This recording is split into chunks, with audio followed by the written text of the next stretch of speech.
말씀의 제목인데 한번 따라해 주시겠어요? 주님이 기뻐하시는 감사. 네. 여러분, 다윗의 소원이 뭐였을까요? 그의 인생 소원. 노래도 있지요. 내 평생의 소원.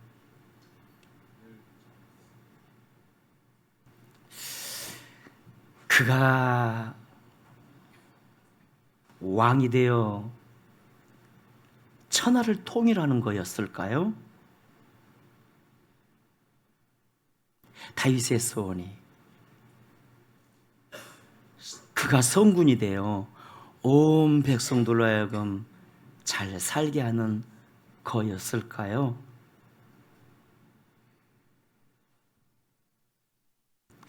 그의 소원이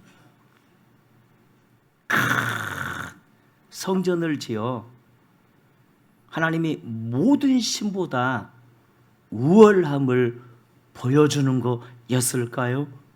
아니요, 그렇지 않습니다.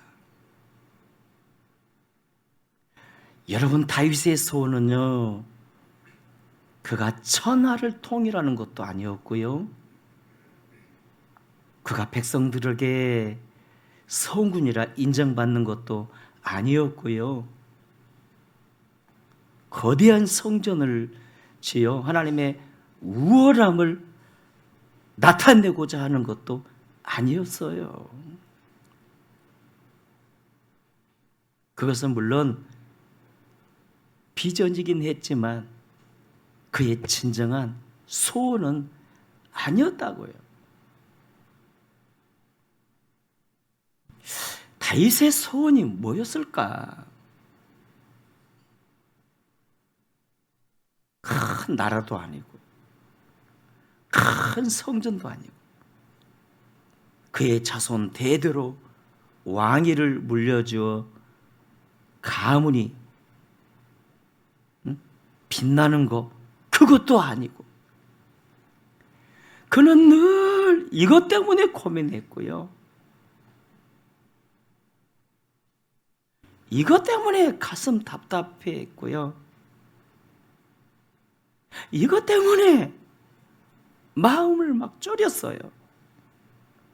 다윗의 소원, 그게 뭔지 아세요?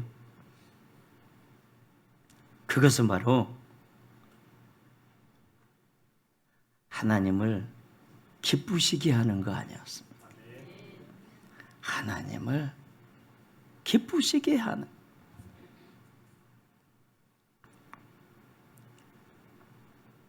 그래서 그는 그의 삶에서 항상 하나님을 기쁘시게 하고자 몸부림쳤어요. 여러분, 우리가 사도 바울을 보면요, 구약에서 가장 하나님께 사랑받았던 사람이 다윗이라면 신약에서 가장 믿음이 좋은 사람은 바울 아닙니까? 사도 바울. 우리가 생각할 때 그의 소원이 능력의 사도가 되는 거, 그의 그림자만 밟아도 귀신이 떠나가고 치유가 일어나며 죽었던 사람이 살아나는 거, 그게 바울의 소원이 아니었다는 거죠. 전 세계에 복음의 깃발을 꽂아서 모든 영혼을 다 주님께로 인도하는 거, 그것도 아니었고요, 큰 교회를 세워서 영광 사람들로 하여금 예배하게 하는 거, 물론 그것은 그의 비전이긴 했지만 첫 번째 소원은 아니었어요. 여러분, 바울의 소원이 뭔지 아세요? 그는 항상 그것 때문에 생각했고요, 고민했고요, 가슴 아파했고요. 그 바울의 소원 역시 그거 아니었습니까? 하나님을 기쁘시게 하는 것. 하나님을 기쁘시게 하는 것. 며칠 전 밥 먹다가 우리 장남에게 물었습니다. 장남, 우리 가문의 소원이 뭐야? 목표가 뭐지? 하나님을 기쁘시게 하는 거. 좋아.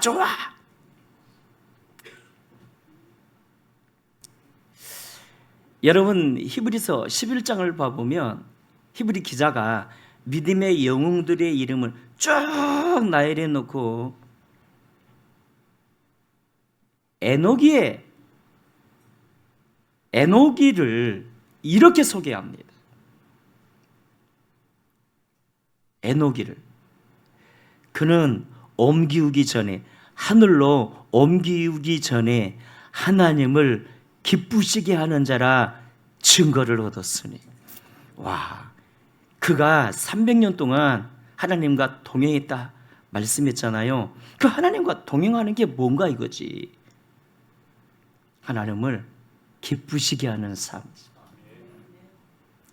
그래서 바울이요, 그가 온 마음을 다해서 썼던 그 로마서 14장에 보면 결론적으로 그가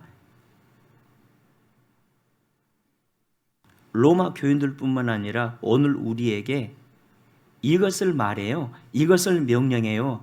너희는 하나님을 기쁘시게 하는 자 되어라. 그것이 너희의 소원이 되게 하고 꿈과 목표가 되게 하라. 여러분, 우리의 목표가 성과가 되면요, 심지어 그것이 목회라 할지라도 어떤 성과가 우리의 소원이 되고 목표가 되면요, 그거 이루잖아요. 무너집니다. 저도 그렇더라고요.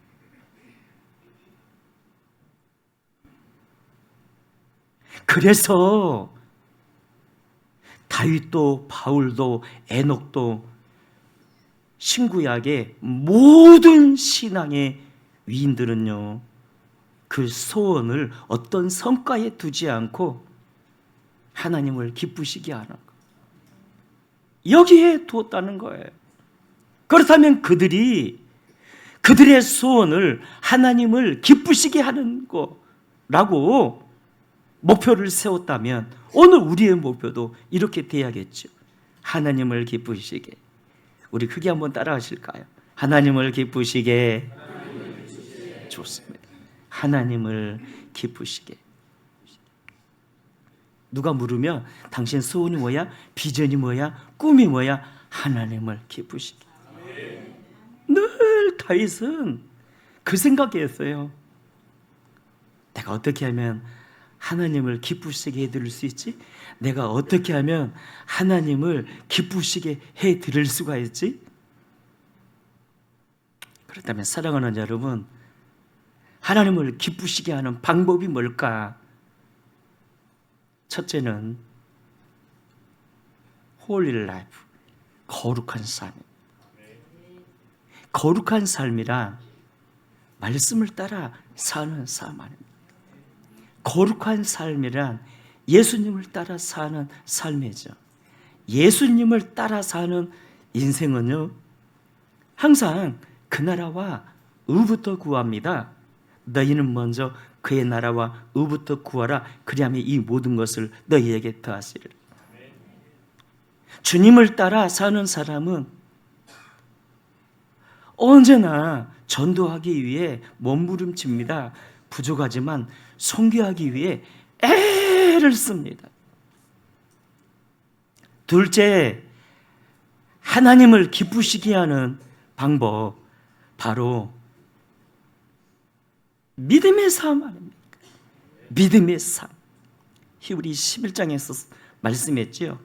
믿음이 없이는 기쁘시게 못하나니. 하나님께 나아가는 자는 반드시 그가 계신 것과 자기를 상 주신 이들에게 상 주시이심을 믿어야 할지니라. 믿어야 할지니라. 와, 백부장은 믿음이 좋았습니다. 자기 하인이 죽을 병에 걸렸을 때 예수님을 찾았습니다. 그런데 예수님이 가자, 네 하인을 고치겠다 말씀하자 그가 예수님께 이렇게 말했죠. 예수님, 거기까지 가실 필요 없습니다. 여기서 말씀만 하소서, 말씀만 하소서, 그리하면 내 하인이 낫겠나이다. 따라합시다. 말씀만 하소서, 그리하면 낫겠나이다. 저도 제 수하에 사람들이 있어서 이리 가라면 가고 저더러 저리 가라면 갑니다. 주님은 전능자이시오니 말씀 하나 없어서 다 말씀대로 됩니다. 그래서 주님이 이렇게 대답하셨죠.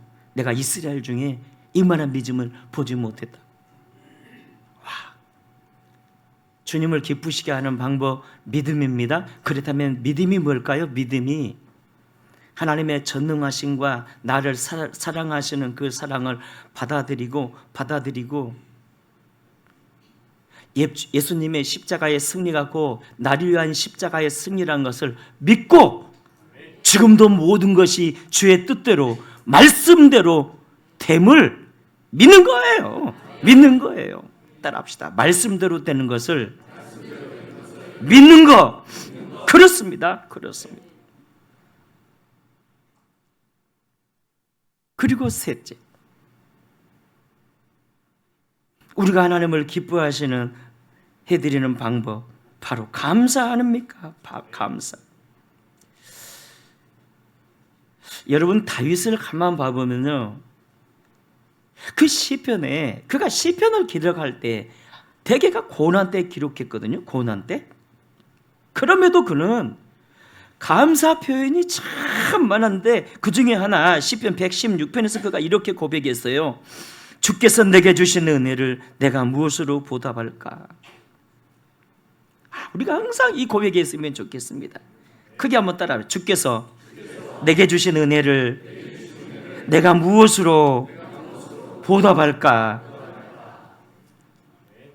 주께서 내게 주신 은혜를 내가 무엇으로 보답할까? 무엇으로? 항상 다윗은요, 그 마음에 내가 하나님께 은혜 받은 자라 생각을 했어요. 내가 하나님께 은혜 받은 자라. 여러분 부부간에도 복된 부부는 이런 생각해요. 내 사랑하는 남편을 만나서 내가 잘된 거야. 혹은 아내를 만나서 내가 복 받은 거야. 하나님이 어떤 사람을 가장 기뻐하실까요? 은혜를 아는 사람이죠. 다윗은 항상 이 생각인 거예요. 내가 주께 받은 은혜를 무엇으로 보답할까? 무엇으로 보답할까? 항상 이걸 묵상한 거예요. 그러다가 어느 날 깨달은 거예요. 주님을 기쁘시게 하는 방법은 감사구나. 감사. 그래서 시편 50편 23절에 그가 고백한 거예요. 감사로 제사 드리는 자가 하나님을 영화롭게 하나니 그 행위를 옳게 하는 자에게 하나님의 구원이 있으리라. 와, 어떤 자가 하나님을 영화롭게 한다고요? 기쁘시게 한다고요? 감사로 제사 드리는 자가. 감사로 제사 드리는 자. 제가 젊은 날 군부대 사역을 많이 하지 않았습니까? 어느 미사일 공군 이게 부대에 갔더니 한 80명 군인들이 앉아가지고 항상 주일 오후가 되면 저녁이 되면 이렇게 찬양을 하고 이렇게 집회를 해요. 제가 거기 한 2년 다녔습니다. 그래 올라갈 때는 맑았는데 그 산 높은 곳에 올라가다 보면 1시간 반쯤 이 차로 막 지프차로 막 올라가다 보면 비가 막 오고 막 그랬어요. 높은 곳에 있는 확실히 하나님과 가까이 있어서 그런지 그들이 가장 즐겨 불렀던 찬송이 감사로 제사 드리는 자가 군인들이 이 찬양을 부르는데 그냥 부른 적이 한 번도 없어요. 모두가 일어나서 액션이 커요. 은혜가 크니까 액션이 커요. 감사로 제사. 우리도 그렇게 한번 불렀으면 좋겠어요. 우리 한국은 장로교가 이렇게 많다 보니까 너무 거룩을 도덕 윤리로만 생각해가지고 표현이 너무 딱딱하고 어두워요. 감사로 제사, 엉덩이 흔들면서 벌떡벌떡 뛰면서.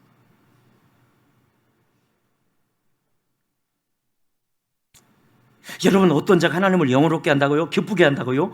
감사로 제사 드리는 자. 그래서 그가 시편 133편에서 이렇게 선포하지 않았습니까? 여호와께 감사하라. 그는 선하시며 그 인자하심이 영원하미로다. 신들 중에 뛰어난 하나님께 감사하라. 그 인자하심이 영원함이로다. 주들 중에 뛰어난 주께 감사하라. 그 인자하심이 영원함이로다. 23절에 우리를 비천한 가운데서도 기억해 주신 이에게 감사하라. 그 인자하심이 영원함이로다. 우리를 우리의 대적에게서 건지신 이에게 감사하라. 그 인자하심이 영원함이로다. 모든 육체에게 먹을 것을 주신 이에게 감사하라. 그 인자하심이 영원함이로다. 하늘의 하나님께 감사하라. 그 인자하심이 영원함이로다. 와, 우리가 하나님을 기쁘시게 하는 방법이 뭐라고요? 거룩한 삶, 믿음의 삶, 감사의 삶. 그렇다면 무엇이 감사할까요? 무엇이? 첫째, 은혜를 아는 것이 감사 아닙니까? 은혜를. 여러분, 다윗은요 늘 이 고백을 했어요. 내게 주신 모든 은혜를 내가 여호와께 무엇으로 보답할꼬?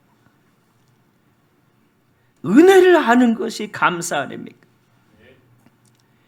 열나병 환자가 예수님께 고침을 받았어요. 고침 받았으면, 더구나 나병에서 고침 받았으면 예수님께 찾아가 감사를 표현했어야죠. 그런데 그 중에 단 한 사람만 예수님께 찾아와 감사로 살해하고 9사람은 다 가버린 거예요. 가족에게 갔겠죠.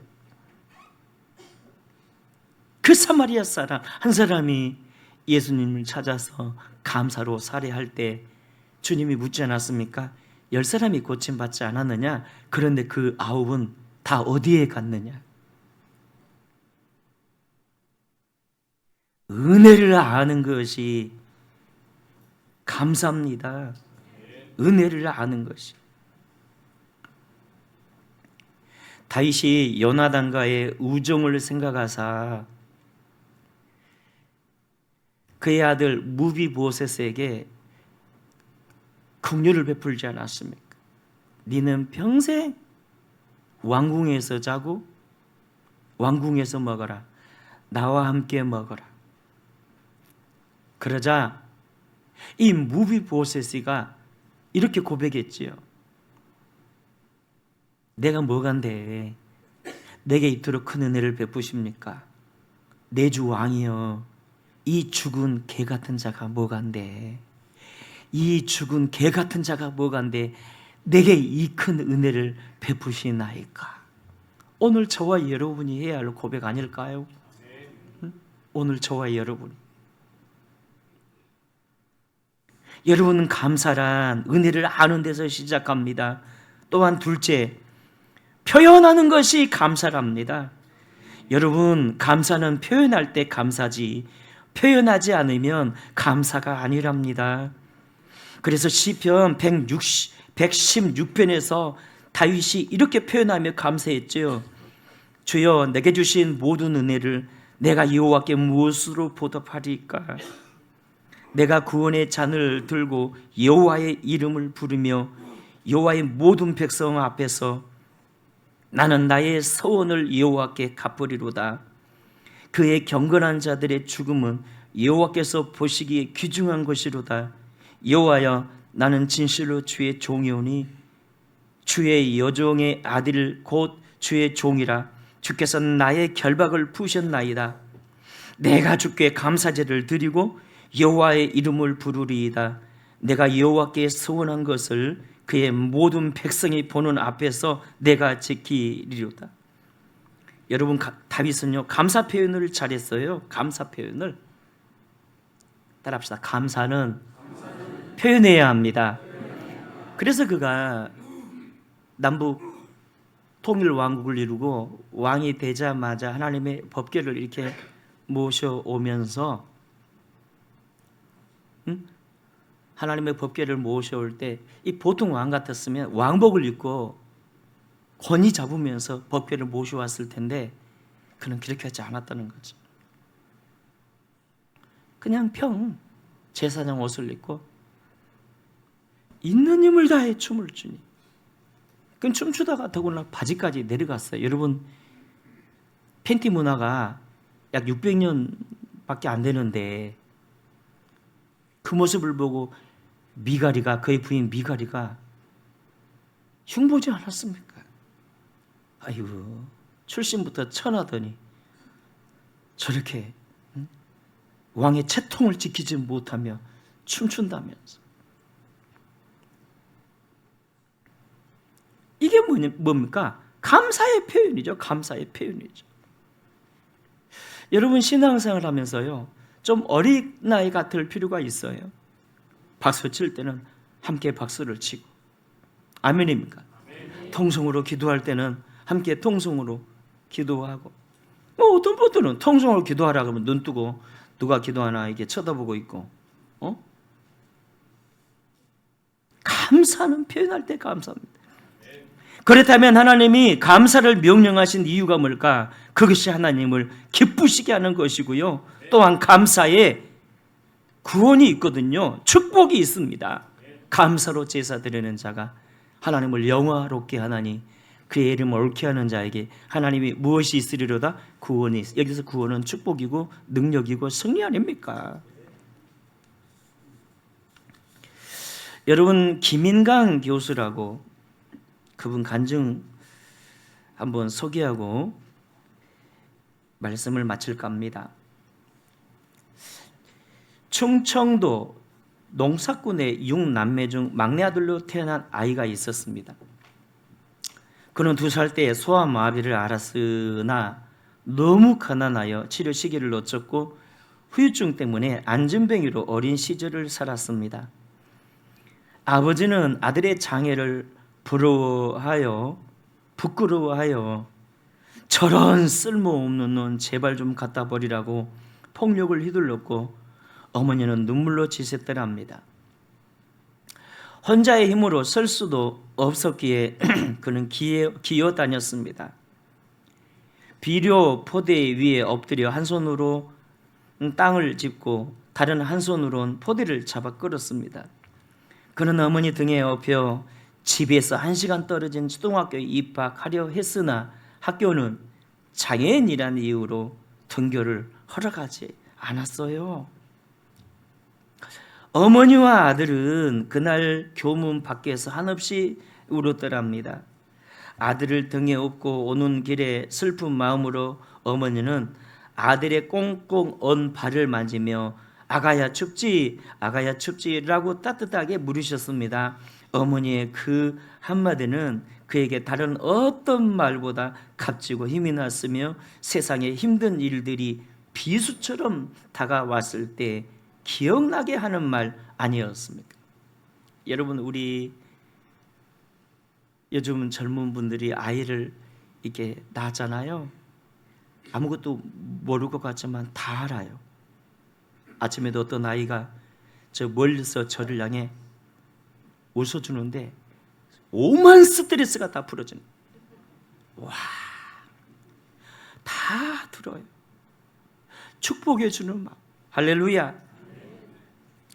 그는 11세에 집을 떠나 재화론에 들어갔고 굳은 다리를 펴서 보조기를 끼우고 목발을 짚으며 걷는 법을 배우는데 2년이나 걸렸습니다.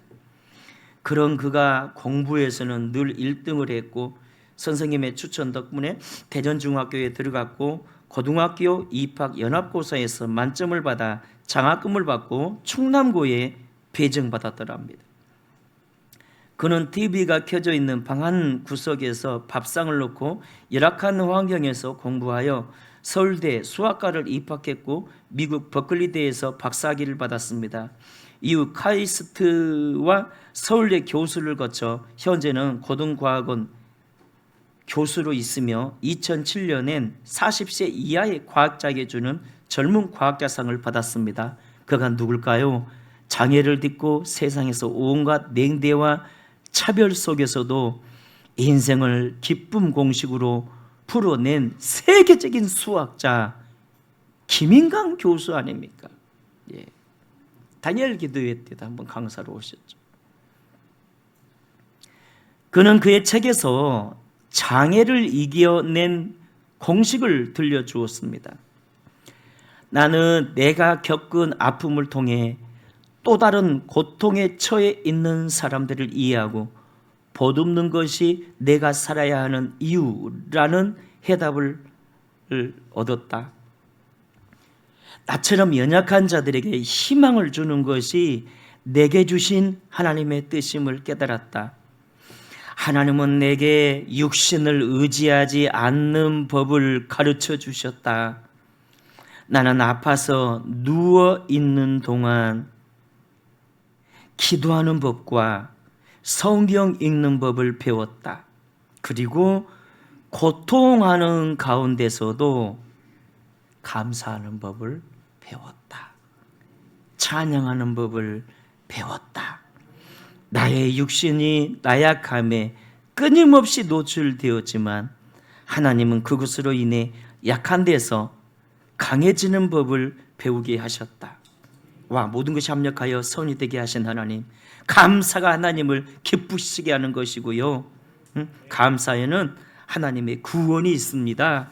축복이 있습니다. 이제 말씀을 맺습니다. 사랑하는 여러분, 우리 삶의 목표를 하나님을 기쁘시게라고 정해보시면 어떨까요? 하나님을 기쁘시게. 네 인생 목표가 뭐야? 하나님을 기쁘시게. 뭐라고? 하나님을 기쁘시게. 그렇다면 하나님을 기쁘시게 하는 방법, 거룩한 삶, 믿음의 삶, 감사의 삶이네요. 하나님을 기쁘시게 하는 우리 모두가 되시기를 주의 이름으로 축원합니다.